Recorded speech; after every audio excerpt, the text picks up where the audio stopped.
이번 시간엔 궁금한 ETF 얘기를 좀 해보겠습니다. 나는 ETF로 돈 되는 곳에 투자한다의 저자 김수정 매니저님 모셨습니다. 안녕하세요. 네, 반갑습니다. 네. 아무래도 뭐 요즘에 ETF에 대한 인기가 뭐 과거에도 많았지만 더 높아지는 추세인 것 같은데 ETF가 좀 인기가 많은 이유를 어떻게 꼽을 수 있을까요?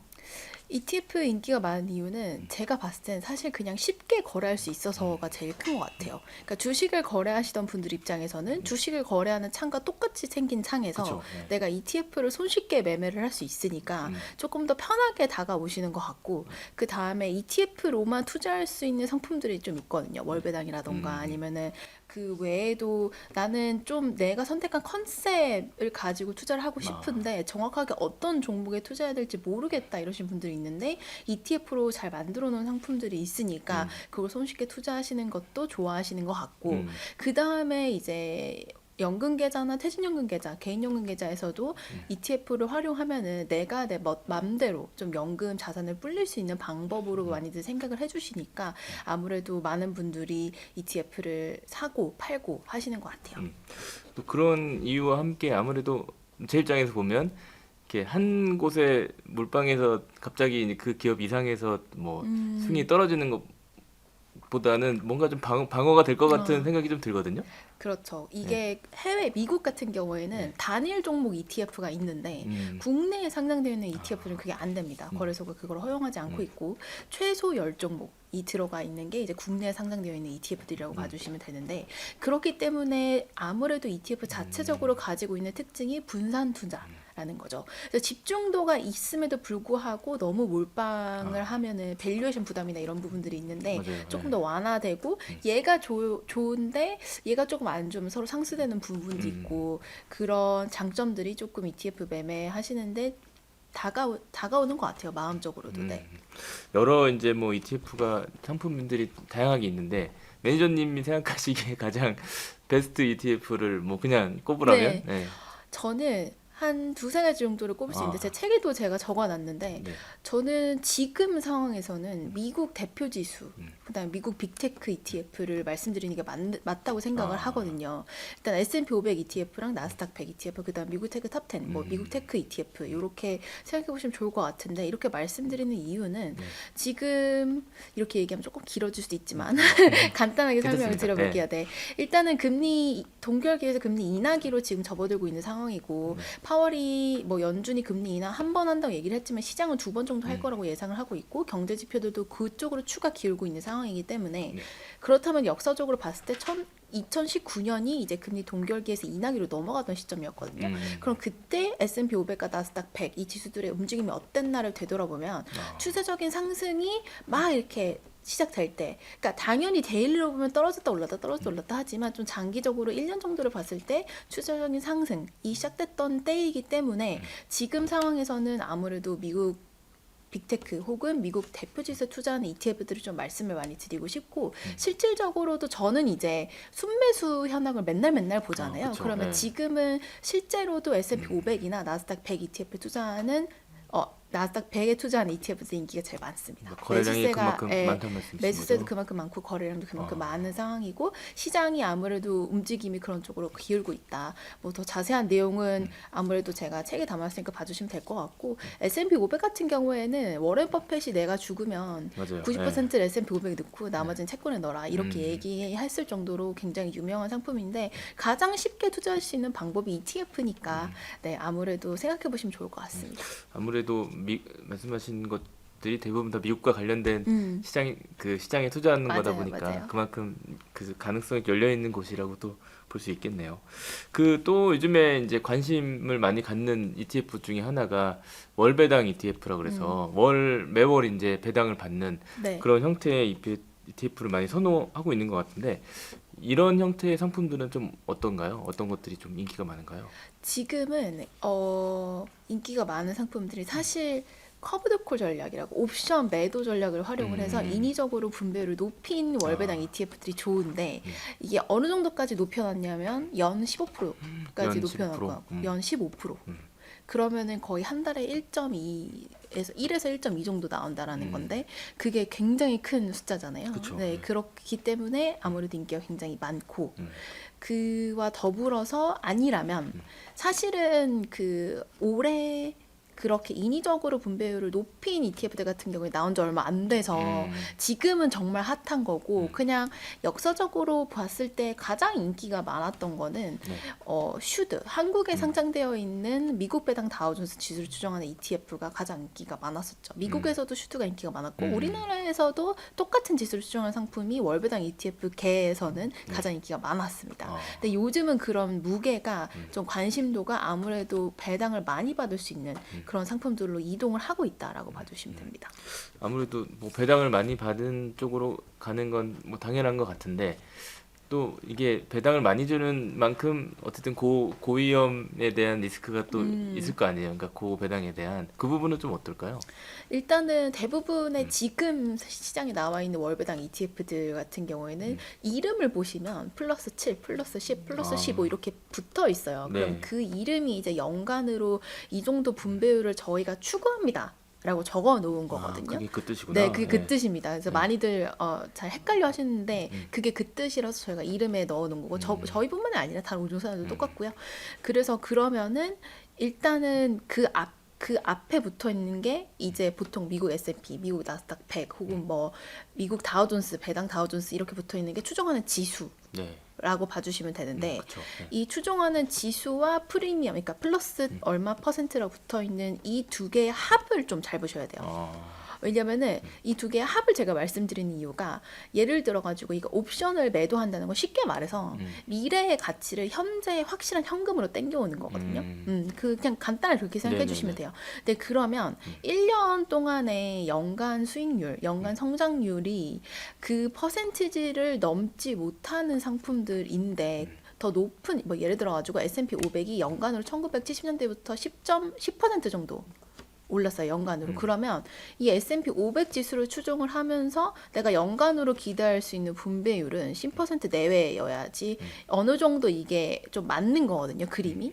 근데 이제 그 이상을 외친다면은 약간 물음표를 제기하시는 게 맞고, 뭐 나스닥 같은 경우에는 연간으로 한 19% 정도씩 이제 매년 거의 올랐는데 그럼 이제 그 언더가 되는 부분이 분배율로 적혀 있는 상품들이 맞는 거고 그 다음에 이 분배율이 워낙에 높은 상품들 같은 경우에는 원래는 옵션 매도 비중을 굉장히 많이 가져가야 돼요. 그런데 요즘에는 옵션 매도 비중을 줄이면서 네.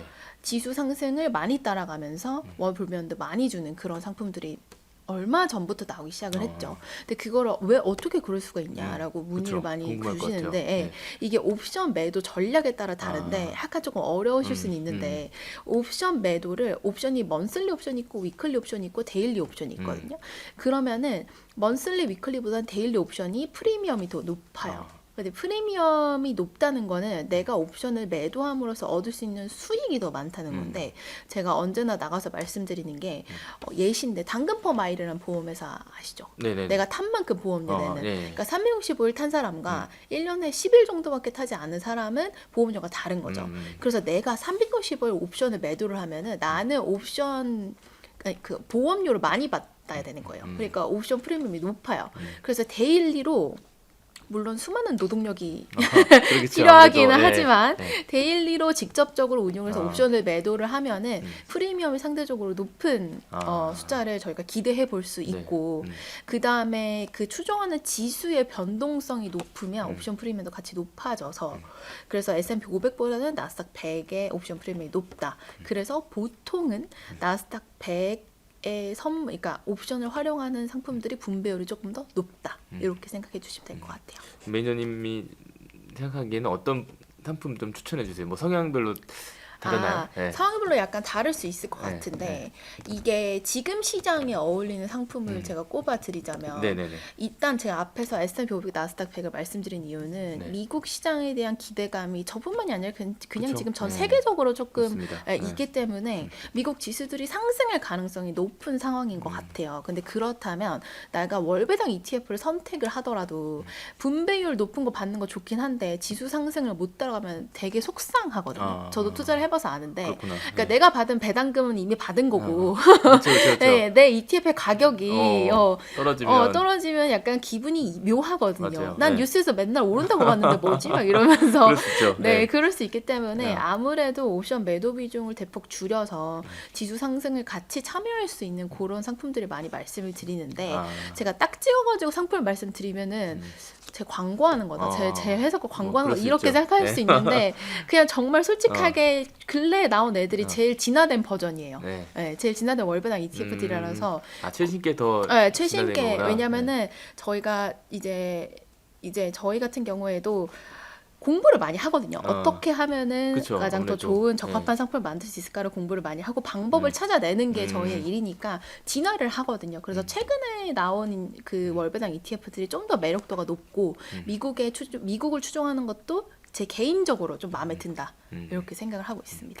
예를 들면은 근데 과거에 그런 월배당 ETF를 사셨던 분들이 그럼 최근 걸로 갈아타는 게 더 좋은 전략인 건가요? 아무래도 과거에는 배당이 포커스되어 있는 지수들이 많았어요. 지금은 성장성이 포커스되어 있는 지수의 월배당을 더하고 예전 것들은 배당이 포커스되어 있는 지수의 월배당을 더해서 약간 이런 거죠. 옛날이라고 하기에도 작년이거든요. 그렇죠. 작년 그렇게 6월인데 빨리 변하는구나. 작년 네. 6월인데 작년 6월 달에 나온 월배당 ETF 리스트들이 안 좋다는 게 아니라 걔네들은 그 지수에 포함되어 있는 종목도 배당금을 많이 줘요. 그러니까 뭐 예를 들어서 거기 이름에 플러스 3, 플러스 7 정도만 돼 있어도 내가 실질적으로 기대할 수 있는 연간의 배당 수익률은 한 10% 내외 정도 되거든요. 그래서 나는 배당주를 좋아해 라고 생각을 하시면 요 작년에 상장했던 미국 배당 다우존스 플러스 7, 미국 배당 다우존스 플러스 3, 미국 배당 다우존스 슈드 이쪽으로 가시는 게 맞고 나는 원래 배당주를 좋아해. 변동성 적은 게 좋아. 가치주를 좋아해. 이렇게 생각하시면 그렇게 가시는 게 맞고 근래에 나온 뭐 미국 나스닥 100 플러스 15%, 미국 S&P 500 플러스 10% 이런 친구들은 이 두 개의 지수는 배당률이 그렇게 높지 않아요. S&P 500만 하더라도 연간 배당률이 한 2% 내외 나오고 나스닥 100은 정말 낮아요. 그래서 성장성에 포커스되어 있는 지수의 월배당을 더한 거라 나는 약간 지금 봤을 때 성장성이 높은 거에 투자를 해야 될 것 같아. 근데 나는 월배당을 지금 당장 받고 있어. 지금 당장 현금으로 줬으면 좋겠어. 1년 동안 난 수익률 못 기다리겠어. 이런 분들을 위한 상품이다. 그래서 투자 성향에 따라서 이제 나눠서 가시면 될 것 같다 생각합니다. 알겠습니다.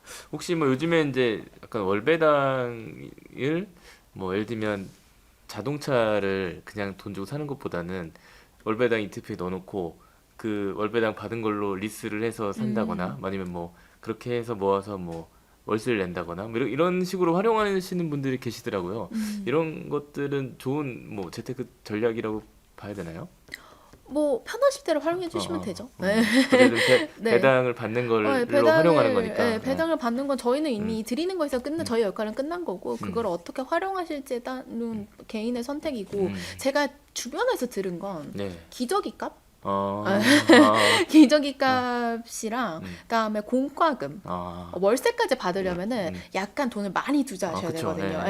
그래서 그 정도 돈을 투자하지 않더라도 내가 월에 한 20만 원, 30만 원 정도만 더 있으면 좀 더 편안하다거나 아니면 이제 공과금이나 이런 부분들이 그 정도 딱 되니까 그런 거를 많이 내실 때 활용하신다고 저는 좀 들었던 것 같아요. 어떤 면에서 좋은 것 같아요. 왜냐면 내가 그냥 내 돈으로 기저귀를 사면 소비되는 건데 맞아요. 어쨌든 원금은 손실되지 않은 상태에서 뭐 원금은 손실될 수도 있지만 될 수도 있지만 미국 지수들이 오른다는 가정하에는 같이 올라가겠죠. 네. 그렇구나.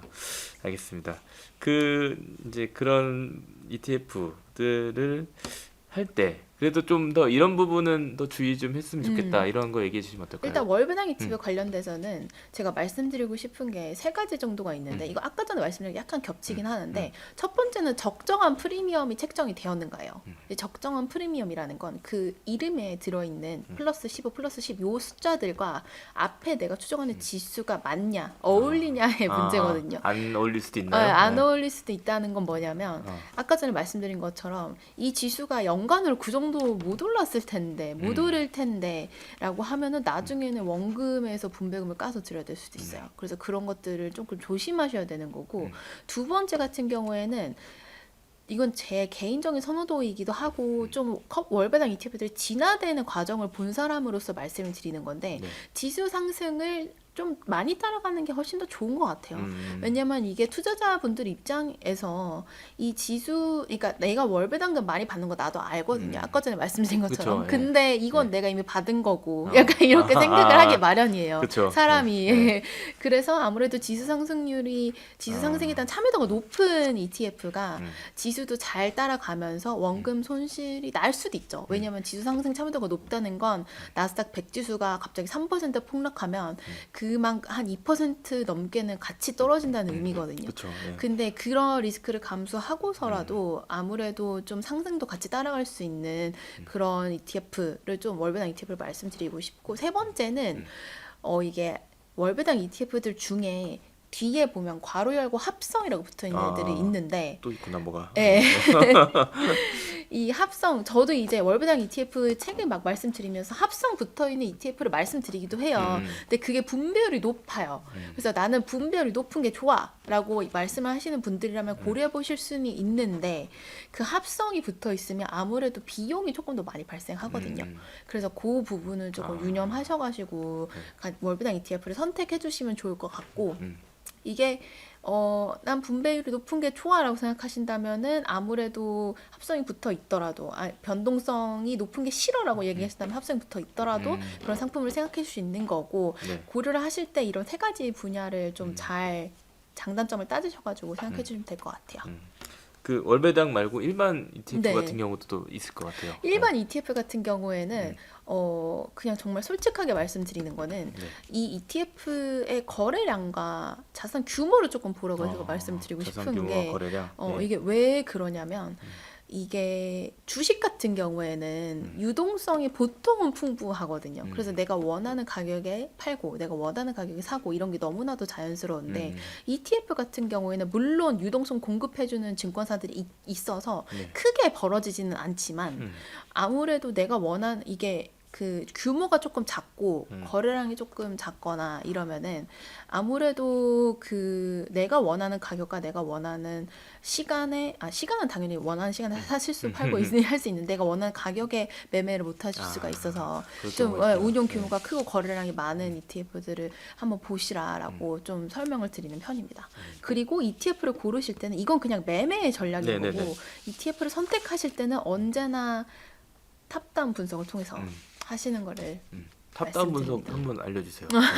탑다운 분석은 이거는 저는 개별 종목을 투자를 하신다면 바텀업이 맞다고 봐요. 그러니까 이 종목이 영위하고 있는 사업, 매출, 영업이익, PER 뭐 이런 거 다 보잖아요. 네. 그 종목이 투자하실 땐 그렇게 보는 게 맞는데, ETF를 선택하시는 사람이라면, 투자자 분이라면 위에서부터 내려오는 게 맞아요. 밑에부터 올라오는 게 아니라 위에서부터 내려온다라는 거는 일단은 내가 주식과 채권의 비중을 어느 정도 정해요. 네. 그 말은 뭐냐면 지금 내가 안정성이 높은 자산으로 가야 되는 타이밍인가, 아니면 조금 더 위험성이 높고 높은 수익률을 높여야 되는 타이밍인가 다르거든요. 시장의 환경에 따라서. 그래서 그 정도 비율을 일단 정하고, 그럼 주식과 채권 비율을 정할 때 이제 세계 경제 매크로 분석을 해야 되는 거고, 그때 이제 경제 지표 보고 그다음에 매크로 트렌드 보고 이런 부분도 들어가는 거고, 그 다음에는 이제 주식과 채권 비중을 정했다면 주식이 원래가 6대4가 교과서적인 거라고 봤을 때 주식이 좀 더 많으니까 주식부터 말씀을 드리면 국가를 정해야죠. ETF의 원래 근본은 S&P 500입니다. 전 세계적으로 가장 큰 ETF가 스파이라는 티커를 갖고 있는 ETF인데, 그게 S&P 500이니까 국가를 대표하는 지수에서부터 시작한 거기 때문에 국가를 선택을 하시는 게 맞고, 그럼 그 어떤 국가를 대표하는 ETF를 고를 것인가를 고른 다음에, 그 다음에 이제 내가 플러스 알파, 이게 약간 주춧돌이라고 봐주시면 되고, 그 다음에 내가 플러스 알파를 추구를 한다라고 생각하면은 혁신성장 테마, 좀 수익률 잘 날 것 같은 애들 있잖아요. 이제 그쵸. 그런 것들을 네, 담고, 아무래도. 그 다음에는 이제 채권 쪽으로 가서 안정성을 도모하는 상품들을 이제 좀 담으셔야 되는데, 요즘은 채권뿐만이 아니라 월배당 ETF 같은 것도 조금 안정성을 도모하는 상품이다 보니까 안정성을 도모하기 위해서 채권이나 월배당이나 배당 ETF나 이런 부분들을 같이 담으시면은 아무래도 선택하는 기준이나 방법에 있어가지고 좀 더 편하시지 않을까 싶거든요. ETF도 뭐 PER 같은 거 구할 수는 있어요. 그러니까 포함되어 있는 종목들의 평균 PER 때리면 나오기는 하는데 그거를 가지고 저희가 투자를 하는 거는 그렇게 어울리지는 않는 것 같고 위에서부터 내려와서 그래서 이제 그게 피킹을 탑다운이 하는 되는 거구나. 예. 그래서 탑다운으로 선택을 하시는 게 왜냐면은 ETF가 아무리 세부적으로 만들어봤자 네. 산업에 투자하거든요. 산업 그쵸. 혹은 네. 테마에 투자를 하는 거기 때문에 밑에서부터 올라오시면 너무 어려워요. 힘들고 어려울 수가 있어서 위에서부터 가시는 걸. 상품 구성을 실제적으로 직접 하시다 보니까 그런 구조를 잘 알고 계시니까 또 이런 조언도 해주시지 않을까 싶습니다. 네. 아무래도 ETF 하면 뭐 이름 자체가 좀 어려워서 좀 뭐 이렇게 잘 복잡하게 생각하는 분도 계신데 좀 쉽게 ETF를 좀 어떻게 분류하고 좀 설명할 수 있는지 말씀해 주시면 좋을 것 같아요. 네. 일단은 ETF는 주식, 채권, 원자재, 환율, 일단 리츠까지 세상에 존재하는 모든 자산에 투자합니다. 거의 미국까지 생각하신다면 비트코인 ETF까지 있기 때문에 세상에 그렇죠. 존재하는 모든 자산에 투자할 수 있는 비히클, 그러니까 투자하는 방법이 ETF라고 봐주시면 되고 이름이 어렵다고 말씀해 주셔서 제가 좀 이름을 설명을 드리면 일단은 미국에 상장되어 있는 ETF들은 이름을 만드는 데 있어서 굉장히 자유로워요. 근데 국내에 상장되어 있는 ETF들은 규정이 조금 있거든요. 그게 또 그래서 있구나. 그거를 좀 설명을 드리면 ETF 이름을 딱 보셨을 때 바로 이해를 하실 수 있을 것 같은데 일단은 운용사 이름이 제일 앞에 들어갑니다. 타이거, 코덱스 뭐 등등등 그쵸. 운용사 이름이 제일 앞에 들어가고 그 다음에 오는 건 투자하는 지역이 들어갑니다. 그러니까 투자하는 지역이 들어간다는 건 일단 이 ETF가 미국에 투자를 한다 그러면 미국이 들어가 있고 인도에 투자한다 그러면 인도가 들어가 있고 그다음에 중국이 투자한다 그러면 차이나 혹은 중국이라는 단어가 무조건 들어가야 돼요. 만약에 글로벌이라는 단어가 들어가 있으면은 그냥 전 세계적으로 오픈이 되어 있다는 거고 거기에 아무것도 없어요. 국가 이름이 없어요. 한국은 안 들어가요. 한국은 들어가지 않고 그냥 바로 산업이 나옵니다. 우리나라니까 네, 우리나라니까 안 예, 들어갑니다. 그래서 국내 반도체 ETF 같은 경우에는 그냥 예를 들어가지고 타이거 뭐 반도체 탑10 ETF 이런 식으로 들어가는데 미국에 상장되어 있는 기업들에 투자하는 미국 반도체 ETF 같은 경우에는 타이거, 미국 필라델피아 반도체, 나스닥 이렇게 들어갑니다. 근데 그래서 여기서 그렇게 되는구나. 미국이 들어가고 그다음에 필라델피아 반도체가 들어가는 이유는 지수의 이름. 저희가 추정하는 지수의 이름. 원래는 지수의 이름을 무조건 넣었어야 되는데 요즘은 조금 빼도 되는 추세예요. 이름이 너무 길어져가지고. 네. 그 다음에 이제 투자하는 분야가 나오죠. 반도체, 전기차, 2차 전지 이런 맞아요. 식으로 분야가 나오고 그 다음에 ETF 붙어 있고 뒤에 괄호 열고 H. H가 붙어 있는 게 있고 안 붙어 있는 게 있고 괄호 열고 합성이 붙어 있는 게 있고 안 붙어 있는 게 있는데 H가 붙어 있다는 거는 해지형, 그러니까 환율에 영향을 받지 않는다라는 의미고 H가 없으면 환노출형, 원달러 환율이 어떻게 바뀌는지에 따라서 영향을 받는다라는 의미고 그리고 합성은 이제 합성이라고 붙어 있으면은 직접적으로 이 종목을 운용사에서 가지고 있다는 뜻이 아니고 이제 수합 계약이라 그래가지고 이제 수익률만 받는 계약을 체결을 합니다. 그래서 직접 운용은 아니라고 직접적으로 운용을 하긴 하지만 수합 계약을 통해서 운용을 하는 거고 합성이 없으면 그 포함되어 있는 종목들을 다 저희가 수탁고에 가지고 있다라고 봐주시면 됩니다. 설명을 들으니까 머릿속에 떠오르면서 이해가 좀 되네요. 이게 왜 이름이 그렇게 복잡하게 들어가는지. 주식형은 그렇고 채권은 조금 더 어려운데 채권 같은 경우는 제가 좀 말씀을 드릴게요. 채권 ETF는 일단은 두 가지가 있습니다. 채권 가격을 추종하는 게 있고 그 다음에 금리를 추종하는 게 있어요. 채권 가격을 추종한다라는 거는 금리가 떨어져야 채권 가격이 오르니까 채권 가격을 추종하는 ETF들은 난이도가 높아지는데. 난이도가 살짝 높아지는데 일단 그거부터 구별하셔야 돼요. 가격이냐 얘가 금리냐. 가격 지수를 추종하느냐 나한테 금리를 주는 것이냐를 이제 보셔야 돼요. 그래서 예시를 들어드리면 일단 채권 가격을 추종하는 ETF 같은 경우에는 가장 대표적인 게 지금 많이 투자를 하시는 게 미국 국채 30년 물이거든요. 그게 이제 금리 인하기에 접어들면은 아무래도 가격이 올라갈 가능성이 높기 때문에 그러면 일단 브랜드명 앞에 붙어 있고 미국에 투자하는 미국 30년 국채 이렇게 붙어 있습니다. 그러면은 그거는 이제 이해할 수 있을 거고 그 뒤에가 이제 뭐 프리미엄이라는 단어가 들어있으면 그건 월배당을 많이 주는 ETF인 거고 그게 또 그 이유구나. 커브드 콜이 전략이 들어가서 월배당을 많이 주는 ETF고 그런 단어가 없으면 그냥 오리지널 쿠폰 이자 수익만 받으시는 ETF라고 봐주시면 되고 그러면서 이제 가격 상승을 기대하시는 거고 금리 추종형 ETF 같은 경우에는 내가 이 ETF를 사요. 그러면은 ETF 가격에 이 금리가 반영이 돼요. 이것도 굉장히 조금 어려운데 가장 유명한 게 네. CD1년이거든요. CD1년 금리를 들어본 것 같아요. 추종하는 네, 네. CD1년 금리를 추종하는 ETF인데 이 CD1년 금리 추종하는 ETF가 인기가 많았었던 게 한동안 금리가 막 엄청 높았잖아요. 그쵸. 네. 네. 막 은행에서도 막 5%막 이런 예금 적금 나오고 이러니까 CD 금리가 4%막 높게는 5%까지 넘보는 그 순간이 오니까 이 금리를 365로 나눠서 ETF 가격에 맨날 더해주는 야, 그런 식의 그런 또- 상품도 있습니다. 네.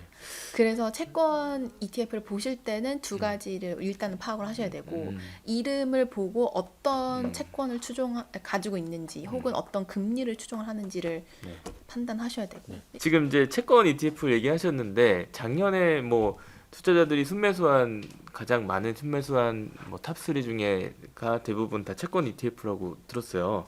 그 채권 ETF를 많이 산 이유는 아무래도 뭐 금리 영향이 제일 네. 컸을까요? 네. 금리 영향이 가장 컸을 것 같고 이게 원래 금리가 동결기에는 아무래도 금리 변동성이 그러니까 금리 동결기에서 금리 인하기로 갈 때는 채권 가격 지수 추종하는 채권 ETF들에 대한 관심도가 높아지기 마련이고 왜냐하면 금리 인하기로 간다고 하는데 너무 명확하게 내가 돈을 벌 수 있는 방법이잖아요. 네, 왜냐하면 주식 같은 경우에는 불확실성이 있지만 기업에 따라 달라지니까 채권은 금리와 경제의 영향을 받고 정부의 입김의 영향을 받는 거기 때문에 네네. 아무래도 조금 더 확실하게 내가 돈을 벌 수 있지 않을까라고 투자를 하셨던 것 같고 근데 항상 그렇지는 않아요. 네. 네, 그렇죠. 그거는 모든 게 100%는 없으니까. 항상 네. 그렇지는 않습니다. 어. 일단 그런 생각에서 투자를 일단 많이 하신 것 같고 상황이 그렇게 돌아갈 것 같으니까. 네, 네. 그렇게 투자를 많이 하신 것 같고 그 다음에는 그럼에도 불구하고 금리가 굉장히 높은 상황이잖아요. 그래서 개별 채권 투자하시는 분들도 굉장히 많았던 걸로 제가 기억을 해요. 그래서 회사채 금리가 막 6% 막 이렇게 맞아요. 나온다고 하니 이제 그럼 나는 이제 안정적인 자산을 위해서 이 6% 혹은 5%의 금리를 보고 나는 요거를 먹겠다 이러고 이제 채권 ETF에 들어오시는 분들도 많았죠. 그래서 어쨌든 금리 영향이 제일 컸던 이유네요. 그렇죠? 네네. 네. 그 한 단계 더 들어가 보면 또 채권 뭐 인컴형 ETF, 주식 리츠형 ETF 뭐 이런 또 ETF들이 있어요. 이런 것들은 뭐 좀 어떤 건지 설명을 해주시면 좋을 것 같아요. 좀 간단하게 설명을 드리면 채권 인컴형 ETF 같은 경우에는 채권은 원래 인컴형 자산이거든요. 네, 왜냐면 쿠폰 이자가 있잖아요. 그래서 원래 인컴형 자산인데 거기에 있는 쿠폰 이자를 ETF 월배당을 통해서 드립니다라는 거가 요즘 약간 유행하는 상품이고 근데 그래서 인컴이 들어가는 네네 거네요. 인컴이 네. 들어가는 거고 근데 내가 인컴을 더 많이 받고 싶어요. 그러면 아까 전에 말씀드린 월배당 ETF처럼 옵션 매도 전략을 이제 같이 활용을 해가지고 인위적으로 분배율을 높인 거죠. 그래서 쿠폰 이자 수익에다가 연간으로 저희가 프리미엄을 이 정도를 책정을 해서 옵션 매도를 해가지고 얹어서 드린다. 네, 그래가지고 요즘은 그 개인 투자자분들이 투자하시는 거 보면은 아무래도 프리미엄 붙어 있는 미국 30년 국채 ETF를 많이 좋아하시는 것 같아요. 네, 그런 것 쪽으로 돈이 많이 몰리고 있고, 그다음에 주식 리츠형 같은 경우에는 리츠가 원래 중위험 중수익의 대표 주자인데 국내 리츠 시장은 한 2, 3년 동안 굉장히 좋지 않았다가 네, 이제 그쵸. 올해 조금 다시 빛을 보고 있는 상황인데 이 리츠를 투자하실 때 항상 조심해야 되는 거는 뭐 배당률을 보고 투자를 많이 하시는데 배당률이라는 건 이게 커브드콜 전략을 활용하지 않는 거기 때문에 주가가 떨어지면 배당률은 높아 보일 수 있어요. 그래서 작년에 그 국내 리츠 ETF 배당률이 6%가 넘어왔거든요. 근데 그거는 이제 주가가 많이 떨어졌기 때문에 그렇게 나온 거고 솔직하게 그러니까 말씀드리자면 어떻게 보면은 원금이 손실되는 네, 원금이 손실되는 상황인데 된 거네요. 네. 그 배당률로 내가 마음이 괜찮아질 정도였냐? 그건 아니었던 것 같아요. 네, 그건 아니었던 것 같고 그리고 리츠를 이제 미국 리츠와 국내 리츠를 많이 물어보세요. 네. 근데 국내 리츠와 미국 리츠는 제가 간단하게 설명드리면 특징이 정말 다릅니다. 근데 가장 다른 특징은 국내에 상장되어 있는 리츠는 대부분 대기업형이고 배당에 조금 신경을 많이 써요. 네. 근데 미국에 상장되는 리츠들은 내가 돈이 생기면 내 리츠의 성장을 위해서 다시 투자를 하는 경우가 많아서 배당률이 그렇게 높지는 않아요. 방향 네, 자체가 좀 다르네요. 그 대신에 네. 주가 상승이나 성장을 기대하시는 게 맞다고 봐요. 개인적으로 봤을 때 그 두 개를 비교를 해보면 그래서 이제 채권 인커명은 굉장히 안정적인 자산이라고 분류가 되고 채권 자체도 안정적인데 근데 국채 30년은 사실 그렇게 안정적이진 않아요. 네, 여러분 국채 30년 안전자산이라고 생각하시면 안 돼요. 안전자산으로 분류가 될 수도 있는데 네. 내 국채니까 안전자산형으로 분류가 될 수가 있는데 그렇죠. 가격 움직이는 거 보면은 꼭 그렇진 않다. 꼭 그렇다는 느낌은 안 받아요. 못 받아요. 제가 요새. 근데 주식보다는 당연히 변동폭이 작으니까. 리츠라는 거는 사실은 뭐 어쨌든 부동산과 관련이 있는 거잖아요. 그럼 국내 부동산 시장이 뭐 안 좋아지면 그게 영향을 뭐 쉽게 말해서 이렇게 영향을 받는 건가요? 그러니까 요즘은 뭐 그런 네. PF 문제도 있고 막 영향을 PF 문제가 터지면 사실 회사채가 영향을 조금 더 많이 받는 것 같고 부동산이 안 좋은 거랑 리츠가 안 좋은 거랑 연관성은 당연히 있죠. 왜냐면은 금리가 부동산이 안 좋은 이유가 금리가 높아서 대출이 잘 안 돼서 그런 건데 그쵸. 리츠 같은 경우에도 금리가 높으면 리파이낸싱이 안 되거든요.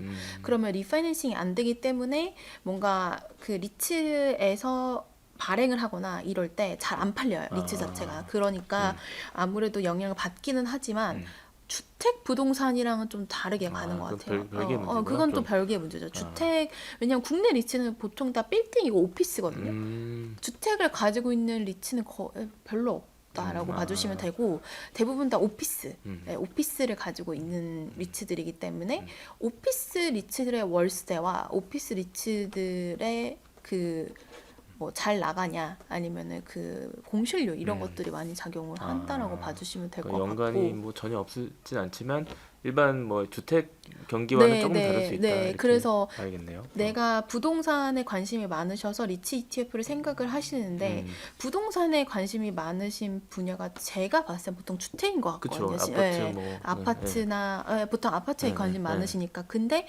리츠 ETF는 완전 별개라서 조금 많이 다르게 생각을 하시고 네. 다른 생각을 가지고 접근을 하셔야 된다. 알겠습니다.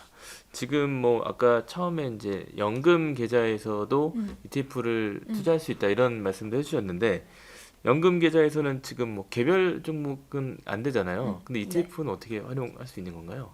ETF는 연금 계좌에서 다 투자하실 수 있어요. 퇴직연금, 개인연금, ISA 등등등 다 네. ETF는 그냥 그러니까 DC형으로 옮기시거나 증권사에서 ISA 계좌를 개설을 하시면은 네네네. 그냥 바로바로 매매가 실시간으로 가능하시기 때문에 아무래도 퇴직연금에서 ETF를 많이 활용을 하시는 것 같아요. 제가 지금 봤을 때는 ISA 계좌에서도 그렇고 그쵸. 왜냐면은 일단은 내가 굉장히 자유롭잖아요. 주식 거래하듯이 ETF 거래하면 되는 거고 ETF 수익률이 좋게 나오면은 작년에 미국 테크 탑10 수익률이 거의 한 70에서 80% 나왔으니까 1년 동안 그 정도의 수익률은 그러니까 어쨌든 내가 이 굉장히 연금 저축이나 IS나 ISA 계좌 IRP나 뭐 이런 데는 나중에 연금을 위해서 넣어놓는 건데 그냥 돈 넣어놓고 끝나는 것보다는 뭔가 운용을 해서 불리는 목적인 거잖아요. 불리는 목적이죠. 근데 그때 ETF를 활용하면 좋다는 말씀이신 거잖아요. 네, 되게 많이도 활용을 하시고 실질적으로도 되게 좋은 방법인 것 같아요. 제가 봤을 때는. 물론 원금이 손실될 가능성도 있는데 그 가능성은 언제나 있습니다. ETF는 투자 상품이기 때문에 언제나 있는데 예를 들면 연금은 보통 오래 가져가야 되는 쉽게 뺄 수 없으니까. 맞아요. 근데 ETF를 연금 계좌에서 뭐 적립식으로 뭐 운영을 한다 이렇게 하는 건 좋은 전략인가요? 아무래도 그럼 상품을 좀 잘 고르셔야 되죠. 되지도 않는 상품을 적립식으로 투자하시면 안 되니까. 그래서 안 되는 거야. 그거는 안 되는 거고 상품을 잘 골라서 이제 장기적으로 투자를 했을 때 괜찮을 것 같은 상품을 골라야 되는데 그런 상품들은 연금 계좌에서 가장 인기가 많은 상품들은 S&P 500과 나스닥 100이에요. 이거는 남들이 뭐 사는지 궁금해하시는 분들을 위해서 말씀을 드리면 S&P 500과 나스닥 100이 인기가 제일 많고 미국 빅테크 기업들에 대한 인기가 제일 많습니다. 아무래도 여태까지의 시계열로 봐도 그렇고 1990년대부터 나스닥은 1990년대부터 그려보면은 나스닥 ETF 같은 경우에는 81배 정도 올랐고 S&P 500 ETF는 15배 정도 올랐는데 그냥 한 번도 이렇게 뭐라 그래야 되나요? 추세적인 상승이 꺾인 적이 없는 ETF들의 트래킹 레코드를 가지고 있다 보니까 그런 ETF들이 인기가 많고 그 다음에 월배당 ETF들 인기가 많고 그리고 좀 적극적으로 본인이 연금 계좌에서 ETF를 사고팔고를 하실 수가 있잖아요. 그렇다 보니까 이제 반도체가 좋을 땐 반도체 담았다가 팔고 다른 거 갈아타시고 이런 분들도 굉장히 많아요. 어쨌든 연금은 에서는 최대한 원금 손실은 음. 줄여야 되는 게 또 연금 계좌니까 말씀하신 대로 좀 그런 장기적인 안목을 가지고 좋은 상품을 고르는 게 되게 중요하겠네요. 네네. 예. 그 요즘에 예적금에 대한 인기가 뭐 떨어진 지는 오랜데 그런 이제 ETF를 통해서 이런 예적금을 대체하는 게 뭐 앞으로 계속 그렇게 갈 거라고 보시는 건가요? 아, 이게 굉장히 조심스러운데 아, 왜냐면 예적금 원금 손실이 없잖아요. 그쵸. 원금 손실에 대한 확실한, 위험이 없잖아요. 음, 그래서 음, 저는 예적금 다 빼서 ETF 투자 이렇게 말씀드리기는 어려워요. 맞아요. 이거는 예. 본인의 투자 성향과 음, 본인의 자금 정도나 이런 부분들을 생각하셔서 이게 하셔야 되는 거라서. 근데 예금 적금에 대한 선호도가 떨어지는 거는 저도 이해가 되는 부분인 게 일단 인플레이션율과 물가가 너무 높아서 난 가만히 있는데 맞아요. 내가 네. 뭔가 가난해지는 기분이 들어요. 음, 그렇죠. 그러니까 나는 네. 이 수익률을 좀 더 높여야겠다는 생각이 드는 거예요. 음. 근데 예금 적금으로는 그 정도 날 만족시킬 정도의 수익률이 안 맞죠. 나오는 네. 거죠. 예. 그리고 중간에 막 해지하면은 금리 막 깎아버리고 막 그러잖아요. 맞아. 근데 ETF 같은 경우에는 이제 금리 추정 ETF들 같은 경우에는 맨날 금리를 나눠서 ETF 가격이 더해주기 때문에 내가 1년을 투자하든 한 하루를 투자하든 그 정도의 1알이 돼가지고 금리가 이제 더해지거든요. ETF 네. 가격에. 그러니까 중도 매도죠. 매도를 한다고 해서 중도 해지되는 것처럼 막 금리 갑자기 깎이고 이런 부분들은 그쵸. 없거든요. 네. 그래서 아무래도 조금 선호도가 올라가는 것 같다는 생각이 들고 그 외에도 이제 예금 적금 같은 경우에는 내가 높은 금리를 받기 위해서는 공과금 뭐 이것도 체크해야 되고 카드도 발급해야 되고 맞아요. 주요 적금도 들어야 되고. 적금 들어야 네. 되고 네. 월급 통장으로도 어. 사용해야 되고 그러니까 체크해야 될 게 체크할 맞아. 때마다 네. 0.5%씩 올라가나 막 어. 그러잖아요. 네. 네, 근데 이제 그런 부분들이 약간 짜증 진절머리가 나시는 어. 분들 입장에서는 네. 그냥 ETF도 비슷한 느낌으로 그 정도 금리를 주는 게 있는데 네. 내가 그렇게 그런 것들을 다 이제 체크를 해야 되냐. 근데 그 체크를 하는 대신에 원금 손실은 없고 ETF는 그럴 가능성은 있는데 사실 CD 금리가 마이너스로 가지 않는 이상은 금리가 마이너스로 가기까지는 정말 오래 남았기 때문에 그럴 가능성은 현저히 적다라고 봅니다. 네. 아무튼 뭐 그래도 장단점이 확실한 장단점이 상품이기 확실하게 때문에 있어요. 그거는 이제 말씀하신 대로 좀 개인의 어떤 네. 판단에 따라서 해야 될 것 같고 혹시 뭐 아까 계속 말씀 많이 해주셨는데 처음 ETF를 투자한 사람들에게 이 상품은 꼭 담아라 뭐 이렇게 몇 가지 추천해 주실 만한 게 있을까요? 네. 일단은 저는 ETF가 우리나라면 800개가 넘어요. 그리고 전 맞네. 세계적으로 10,000개가 넘어가는데 네. 진짜 많네요. 네. 네, 그래서 ETF 투자하면 좋아하고 많이 들으시고 뉴스에도 막 ETF 막 폭발적인 맞아요. 인기 이렇게 나오니까 나도 한번 해볼까 이렇게 생각하시는 분들이 많고 저도 친구들한테 연락을 받아요. 많이 받으실 것 같은데. 네, 왜냐면 직장인이면은 어. 퇴직연금 계좌에서 할 수 있다면서 막 이러면서 연락을 많이 받는데 네. 그럴 때 제가 좀 말씀을 드리는 거는 일단 탑다운 분석을 하셔야 돼요. 탑다운 분석을 하셔야 되는데 그게 굉장히 어렵죠. 왜냐면 저도 이 산업에서 이제 8년 이렇게 넘게 있다 보니까 이 네. 정도의 이 정도 분석은 해야 되는구나라고 그쵸. 느끼지만 네. 시장의 주인공이 누군지 판단을 한번 해보시고 지금 나는 포트폴리오를 이렇게 가져가야 된다. 뭐 이렇게 액티브하게 가져가실 분들은 이제 그렇게 해주시면 되고 난 잘 모르겠고 난 잘 뭔지 모르겠고 그냥 그런 분이 좀, 많을 것 같은데. 난 잘 모르겠고 그냥 좀 안정적이면서 동시에 수익률은 괜찮게 나오고 원금 손실 안 났으면 좋겠는데 그런 상품은 정말 드물고 그거는 원금 손실 가능성이 없는 상품은 말씀드리기 너무 어려워요.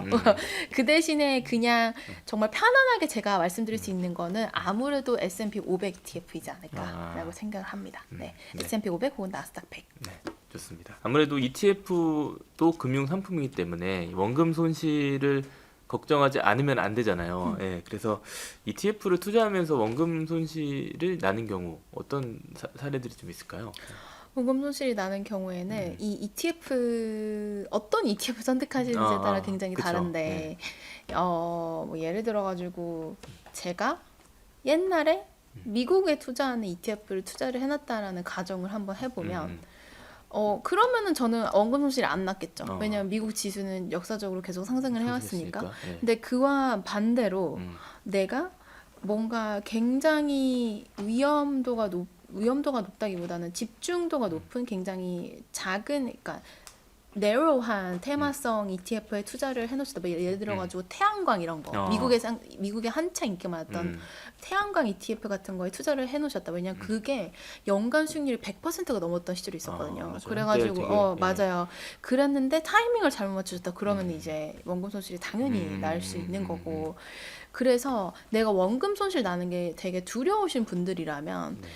저는 혁신성장 테마 ETF를 굉장히 매력적이라고 생각을 하는데 아무래도 주식형 중에서 고르신다면은 국가대표 지수에 투자하시는 게 조금 더 어울리고 그 산업 ETF나 이런 게 좀 이렇게 혁신성장 테마 ETF들보다는 그런 쪽으로 가시는 게 조금 더 어울리고 그 다음에 월배당 ETF들, 그러니까 변동성을 확 낮춰버린 그런 네. 월배당 ETF들이 아무래도 조금 더 매력적으로 다가오실 것 같고 그 외에는 채권 ETF라던가 채권 ETF 중에서도 그 장기채 ETF 투자를 하시면 원금 손실 날 수가 있어요.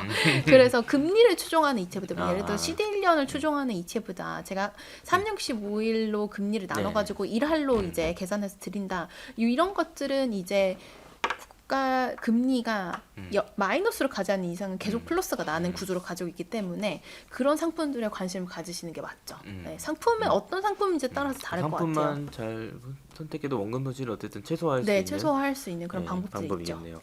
아무래도 요즘에 뭐 고수익을 추구하시는 분들이 많으니까 고수익을 쫓아서 뭐 레버리지나 뭐 고버스 ETF 뭐 이런 그 분들을 또 이렇게 찾는 분들이 계세요. 그러니까 그만큼 또 위험성이 높다고 볼 수 있는 건가요? 당연히 그렇습니다. 왜냐면은 일간 대부분의 레버리지 ETF는 대부분이 아니라 다인 것 같아요. 모든 레버리지 ETF는 일간 수익률의 2배를 추정을 하거든요. 그래서 일간 수익률의 2배를 추정한다는 거는 이게 마이너스가 나면은 일간 마이너스 수익률의 2배가 날 수 있다는 거고 만약에 속세일 같은 경우에는 3배니까 곱하기 3 마이너스도 곱하기 3이거든요. 마이너스 곱하기 3이라서 크게 날 수 있는 네, 손실이. 네, 손실이 크게 날 수 있죠. 그날 뭐 예를 들어가지고 속세일 예시를 들어드리면은 1%가 올랐어요. 그러면 3%가 오르면 난 너무 좋죠. 근데 마이너스 1%가 나요. 그럼 마이너스 3%라고 예. 봐주시면 되고 그 국내에 상장되어 있는 필라델피아 반도체 레버리지 상품도 똑같습니다. 일간 수익률의 2배이기 때문에 아무래도 그날 당일날 뭐 1%가 올랐다 그럼 2배를 먹는 거고 마이너스 1% 그럼 마이너스 2%를 보시는 게 맞는 거고 그 대신에 국내에 상장되어 있는 레버리지 해외 그러니까 뭐 나스닥 100 레버리지 국내 상장되어 있는 뭐 미국 반도체 레버리지, 미국 반도체 레버리지 국내 상장된 ETF는 환율출에도 2배예요. 그래서 이게 미국 필라델피아 반도체 지수가 제일 유명하거든요. 그래서 그거를 10년을 그리고 그 다음에 미국 필라델피아 반도체 레버리지 지수 10년을 그리면 수익률 차이가 정말 많이 나요. 왜냐하면 필라델피아 반도체 지수는 10년 동안 1000% 올랐는데 네. 미국 필라델피아 반도체 레버리지 2배짜리 지수는 3,800%가 오르거든요. 그거는 환율도 그렇게 많이 올랐기 때문에 환율도 같이 2배를 이제 하다 보니까 아무래도 수익률이 굉장히 높게 나오죠. 근데 수익률이 굉장히 높게 나와서 좋지만 떨어질 때도 상당히 무섭게 떨어질 수 있다라는 걸 기억을 해주시면 좋을 것 같고 인버스를 많이 거래를 하시는데 인버스 거래를 하셔도 되는데 시장 전체적으로 봤을 때 그렇게 좋은 그림은 아니에요. 네.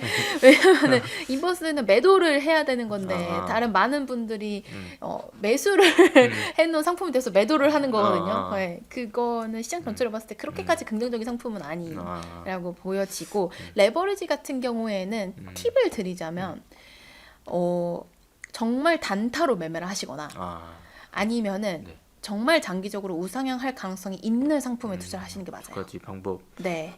아니면 조금 위험성이 높다 네, 이렇게 위험성이 봐야겠네요. 높습니다. 알겠습니다. 뭐 이런 위험한 상품을 뭐 물론 이제 찾는 분도 계시겠지만 또 되게 좋아하세요. 그러세요? 왜냐하면 ETF의 묘미라고 생각하시는 분들이 많아요. 오히려. 왜냐면 단일 종목 레버리지는 내가 개인적으로 하기가 너무 어려운데 ETF는 그냥 상품이 곱하기 2 곱하기 3 이렇게 돼 있으니까 되게 매력적이라고 생각하시는 것 같아요. 네, 알겠습니다. 또 많은 분들이 또 뭐 국내 산업에 투자하는 ETF, 또 미국 ETF 이런 구분 사이에서 고민도 하실 것 같은데 뭐 어떻게 좀 그 국내와 미국을 좀 구분하면 좋을까요?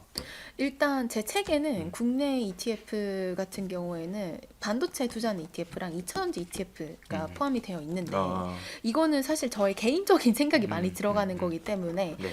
그 중에서도 이제 반도체 2차전지를 보는 게 조금 더 재밌다라고 생각을 해서 제가 담아놨다라고 봐주시면 되고 그 외에도 국내 투자하는 ETF 같은 경우는 화장품, 뭐 중국 소비테마 요즘 이제 중국인들 많이 들어오시잖아요. 네네. 네, 그래서 중국 소비테마 ETF도 있고 화장품 아. ETF도 있고 뭐 굉장히 다채로워요. 반도체 ETF도 사실 아. 종류가 굉장히 되게 많아요. 많구나. 왜 대형주 위주의 포트폴리오를 가지고 있느냐, 음. 중소형주 위주의 포트폴리오를 가지고 있느냐, AI 관련되어 있는 포트폴리오를 가지고 있느냐에 따라서 종류가 굉장히 많은데 그런 것들을 다 세세하게 판단하셔서 투자하시는 게 어울리고 미국 ETF는 너무 많아서 너무 많아요. 제가 아까 전에 10,000개가 넘는다 네. 이렇게 말씀을 드렸는데 네. 미국은 정말 다채로운 ETF들이 많이 나와요. 아. 생각지도 못한 ETF로 만들어서 나온 제 아. 책에도 담아놨던 게 아. 아침밥 ETF도 있어요. 아, 그래요? 네, 아침 밥상 ETF 그래가지고 거기에 포함되어 있는 아, 곡물을 투자하는 해당되는 ETF인데 것들은 다, 네, 브렉퍼스트 ETF라고 이런 것도 있고 아. 그다음에 제 책에 담아놓은 것 중에 상당히 흥미롭다고 생각되는 거는 펫 산업 ETF도 있어요. 네, 그렇게 그거는 관심 있는 사업이니까. 네, 관심 산업이니까. 있는 사업이니까 네, 네네. 성장 가능성이 높으니까 뭐 럭셔리 ETF도 있고 굉장히 다채롭습니다. 그 아무래도 뭐 꼭 국내냐 국외냐보다는 산업적인 측면에 포커스를 네. 맞춰서 이제 투자하시는 고르시는 게 게. 좋겠네요. 그 또 ETF를 보면 그러니까 미국 ETF로 직접 투자하는 경우가 있고 뭐 예를 들면 국내 증권 운용사들이 이제 미국에 있는 ETF를 상품 만들어서 네네. 판매하는 경우가 있잖아요. 네네. 그런 구분은 좀 어떤 부분에서 해야 될까요? 이게 세금 체계가 다르고 아. 일단 첫 번째로 세금 체계는 제 책에는 나와 있지 않지만 운용사 홈페이지 들어가면 다 나와 있고 이제 그런 거 너무 잘 정리해 주신 네이버 블로그 분들이 계시기 때문에 참고해 주시면 좋을 것 같고 그래서 내가 어느 정도의 금액을 어느 기간으로 투자하느냐에 따라서 아. 세금이 달라지기 때문에 그런 거 생각해 주시고 아. 투자하시면 좋을 것 같고 그 외에는 일단 내가 연금 계좌 같은 거를 활용을 한다 세제 혜택을 받기 위해서라 네. 그러면 미국에 상장되어 있는 ETF는 못 사시거든요. 음. 그럼 이제 결국에는 국내에 상장되어 있는 ETF를 사야 아. 되는데 국내에 상장되어 있으면서 미국에 투자하거나 글로벌에 투자하는 ETF 같은 경우에는 환전 수수료가 들지 않는다는 장점이 저는 또 있는 것 같아요. 네. 왜냐하면 미국에 상장되어 있는 QQQ를 내가 살 거면 일단 나는 증권 계좌에서 환전을 하면서 환전 수수료 한 번을 내고 아. 그 다음에 QQQ를 투자를 해야 아, 되는 그렇게 건데 되는 거구나. 네.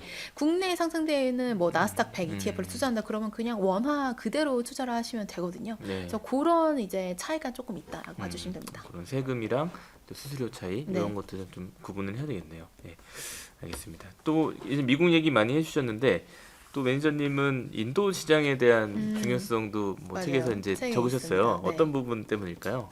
일단 인도를 제가 긍정적으로 좀 이제 공부를 해봐야겠다 생각을 했던 이유는 별다른 이유는 없고 그냥 탈세계화의 가장 큰 수혜 국가라는 아. 생각이 들더라고요. 네. 저는 글로벌 무역 개방 지수라는 게 있어요. 아. 근데 그 글로벌 무역 개방 지수를 보면은 냉전 시대 너무 옛날로 가서 죄송합니다. 냉전 시대 냉전 시대 이후부터 쭉 올라가요. 아. 그게 이제 세계화, 글로벌리제이션. 우리 막 교과서에서 세계화란 막 이런 그쵸, 이런 거 그쵸, 그쵸. 네, 배우던 그런 게 이제 50년 정도 50년 넘게 유지가 됐는데 이게 딱 깨지기 시작한 게 언제였냐면 EU도 그거의 산물이고 유엔도 그거의 산물이에요. 아. 세계화의 산물이거든요. 근데 이제 언제부터 약간 금이 가기 시작을 했느냐? 브렉시트부터 금이 갑니다. 브렉시트부터 약간의 세계화가 정답이 아니었나 봐. 약간 이러면서 브렉시트부터 시작이 되고 2017년도에 트럼프가 당선이 되면서 아메리카 퍼스트와 미중 무역 분쟁이 시작이 되죠. 그때부터 이제 세계화 지수가 꺾이기 시작하고 이제 코로나19로서 팬데믹이 터지면서 점점 더 멀어지고 국가들과의 사이가 그쵸. 멀어지고 네, 그러네요. 그 다음에 지금 러시아 우크라이나 전쟁이나 중동의 이제 뭐 분쟁들 따라서 약간 되돌릴 수 없는 수준으로 오지 않았나라고 생각이 들고 이 탈세계화라는 건 뭐냐면 나 혼자서 잘 먹고 잘 살 거야라는 거 하나랑 나랑 내 친구만 잘 살 거야. 난 너는 마음에 안 들어. 약간 이런 느낌이거든요. 맞아요. 그래서 이 탈세계화가 50년 동안 이어져 왔던 세계화를 다시 리라인딩 하는 거기 때문에 아. 그런 입장에서는 굉장히 오랫동안 지속될 큰 매크로 트렌드라는 생각이 들어요. 그럼 여기서 우리는 이제 투자하는 사람 입장에서는 질문을 던져야 됩니다. 그럼 난 투자를 어떻게 해야 되지? 이런 생각들을 그쵸. 하시는 게 맞아요.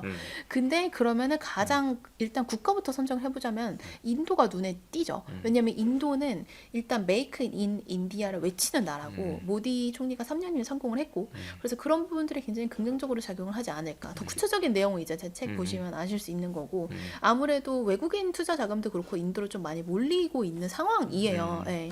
그만큼 그래서 가능성이 높은 네, 가능성이 높고 나라는- 성장률이 높아요. 경제 성장률이. 그러니까 관심이 많은 상황인 것 같습니다. 뭐 탈세계화의 수혜 국가인 게 사실 제가 봤을 때는 가장 큰 이유인 것 같아요. 네.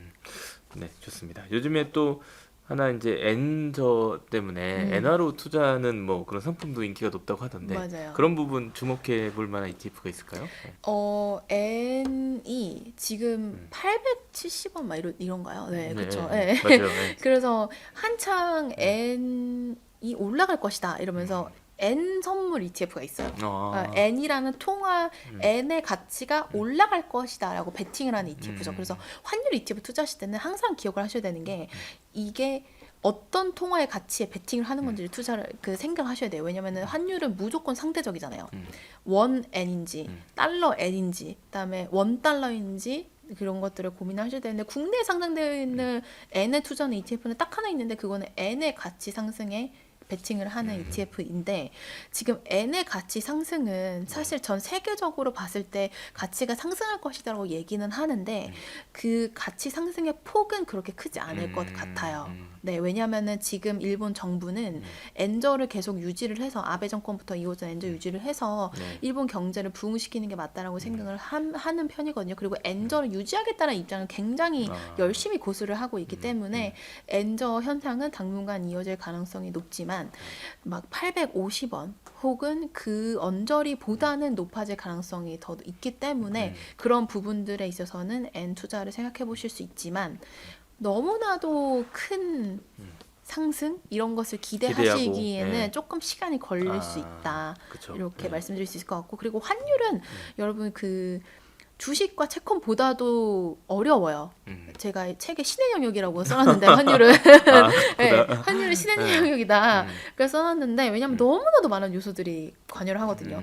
그리고 펀더멘털을 보기도 너무 어렵고 그래서 신의 영역이다. 그래서 환율 같은 경우에는 좀 단기로 매매하시는 게 맞는 것 같아요. 네. 그렇구나. 예, 엔저라 그래서 너무 막 투자 요즘에 그런 관심은 많은데 자칫했다간 크게 또 큰 수익을 못 볼 수 있는 그런 가능성도 있네요.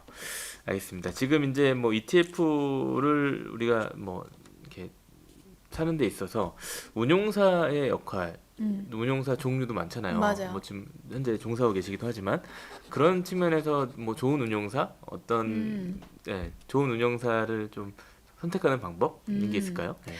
이게 운용사마다 운용 철학이 있어요. 네, 운용 철학이 있어요. 그래서 나오는 상품들 보면 아 얘네는 이런 걸 좋아하는구나 이런 거를 파악하실 수가 있어요. 네, 그래서 그런 부분들을 보시는 것도 방법이에요. 또 색깔들이 다 있습니다. 운용사마다. 그래서 좋은 운용사라고 말씀드리긴 조금 어렵고 운용사마다 색깔이 있다라는 거를 생각해 주시면 좋을 것 같고 나랑 어울리는 상품을 찾다 보시면 언젠간 내 포트폴리오에 왜 이렇게 이 운용사의 상품이 많지 이런 생각이 드실 수가 있어요. 네, 네 그렇습니다. 그리고 이제 운용사들끼리도 경쟁이 되게 심해서 비슷한 상품들이 나오는데 맞아요. 그래도 조금씩 달라요. 그래서 그런 것들을 좀 세세하게 판단을 하시고 나랑 더 어울리는 건 뭔지를 한번 생각해 주시면 좋을 것 같습니다. 네, 알겠습니다. 오늘 ETF에 대한 정말 좋은 꿀팁 잘 들었습니다. 감사합니다. 네, 감사합니다.